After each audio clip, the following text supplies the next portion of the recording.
Hello, I'm Sharon Berman, and we are here at the 3rd Annual Film Industry Mixer in Newark, Connecticut. And we are here with Alan Cross. Welcome, Alan. Thank you so much. Now, it's my understanding that people could see this live and later maybe on the internet, but people are drinking out there, so there's no one, anyone is listening to us, correct? Well, if you make a lot of sort of funny faces. Okay. All right. Yeah, some people I think can hear what you're saying. I just saw people with plastic glasses of like red wine, and I don't think I really compete with that. We'll make it very interesting. All right. A couple words. All right. Tell us. Well, first of all, I'd like to say that you are a writer, actor, and producer. So I'm almost a triple threat. It used to be that I would just call myself threatening, but if I danced, I would be a triple threat. But yeah, I do a little bit of everything, write, and in the last 4 years I've been doing more acting. I just shot a commercial the other day for Fidelity, and that was fun. And I do a lot of voiceover as well, so I'm threatening. We'll keep it at that. And what's the first thing that you did in your life? What's your very first like kind of step? Professional job?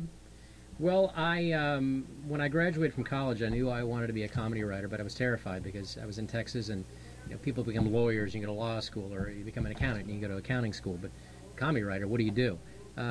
So I ended up getting an internship at a radio station, ended up on the air, and I did that for about 4 years. And I did it because Letterman was my hero, and I knew he started out in radio. But I moved to New York about 10 years ago. I wanted to write for TV, and I tooled around for about 6 months, and I was 30, and I ended up getting an internship at Conan O'Brien. I was 30. I was the world's oldest intern, because I just wanted to see how it was done. I was really intimidated, and Conan I loved.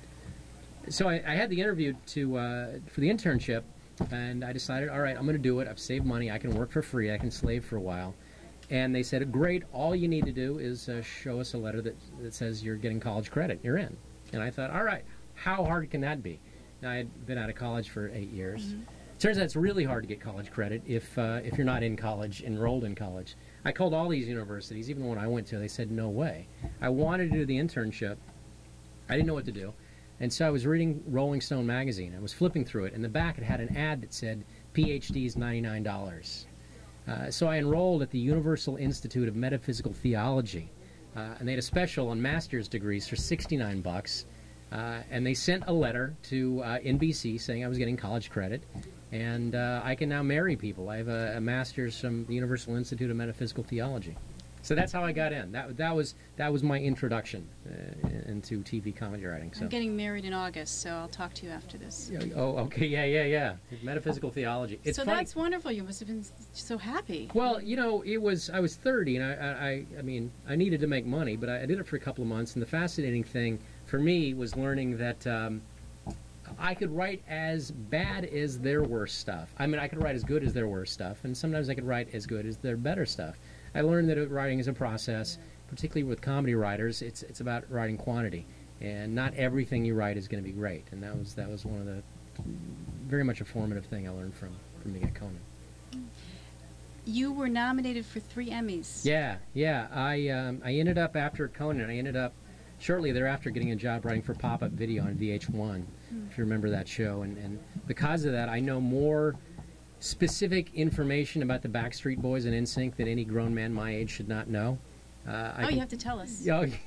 Well, there's a video called Bye Bye Bye that was an NSYNC video, and there's a scene where Justin Timberlake is running from this dog. And I talked to the dog trainer because we did a lot of background research on these videos. Dog trainer said Justin was too slow. The dog kept running past him.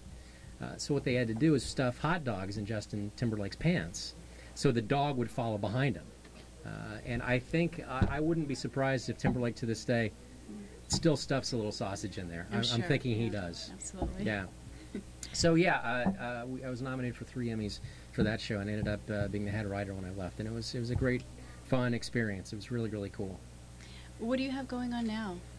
Well, right now, one of the projects I'm working on, I write a radio show with Paul Schaefer from David Letterman. And it's really cool because, I got in because I love Letterman, so I'm working with his second-in-command. But he's really, really cool to work with. And I've worked with some other celebrities, and some good, some bad. And he's just totally cool. He's really, really fun, and, we very much write it together, and that's a big thrill. That's really fun. And then I'm always pitching pilots and and writing screenplays and things like that. I teach a lot. I teach a lot of comedy writing now, Oh, too. you do? Okay. Yeah, just because, when I wanted to get in, I didn't know how to do it. Again, accountant, lawyer. So now I teach, and it's really fun to actually work with someone else to work outside of your own head, because as creative people, we think about ourselves a lot. It's nice to kind of give out some good energy. Plus, I try to have sex with as many of my students as possible. So, yeah, no. That's the real secret. Right? That's the secret, yes. I was going to say, you look like you just have so much energy. So enthusiastic. How do you keep going? How do you keep all that? It's cocaine, really. Just a little bit of cocaine, just a touch. No, I don't know. I had a baby 2 weeks ago, so I'm pretty excited about that. Yeah. Wonderful. My last name is Cross, Veronica Mars Cross, which I think just has a... No? I did pitch that name to my wife, and she said no.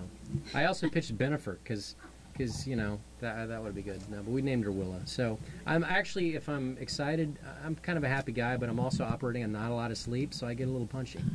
And the cocaine. And a sense of humor. You have to have that. Well, yeah, I'm a comedy writer, but most comedy writers are a little depressed anyway, so, So I hear. Yeah, it's true. Don't ever date one. Don't ever go out when they're nuts. That won't happen. No. I'm actually fairly normal, except when I'm on cocaine. If people want to contact you, tell me how they can do that. I'm usually on the corner of 125th and St. Nicholas. I'm wearing a dress and lipstick, a little hat. No, they can... Yeah, why am I telling these? Why aren't you wearing that tonight? Yeah, exactly. Alan Cross at mac.com. ALANCROSS, mac.com. One more time. Alan, ALAN, Cross, CROSS at mac.com. Very good. Thank you so much. Are we done? Thank you. Anything else you want to tell people about the industry and yourself? Well, I would say my best piece of advice is, if you want to do something creative, just go ahead and do it. Don't go the safe route.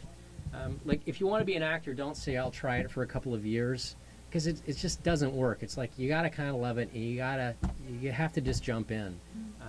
I have friends that, again, lawyers and accountants, and they make a lot of money, but I'm hanging out with Paul Schaefer and going to watch Letterman anytime I want, and I get paid to write jokes, and that's pretty awesome. So just do it. I end with a Nike slogan. That's really fun. Okay, thank you. Thank you so much.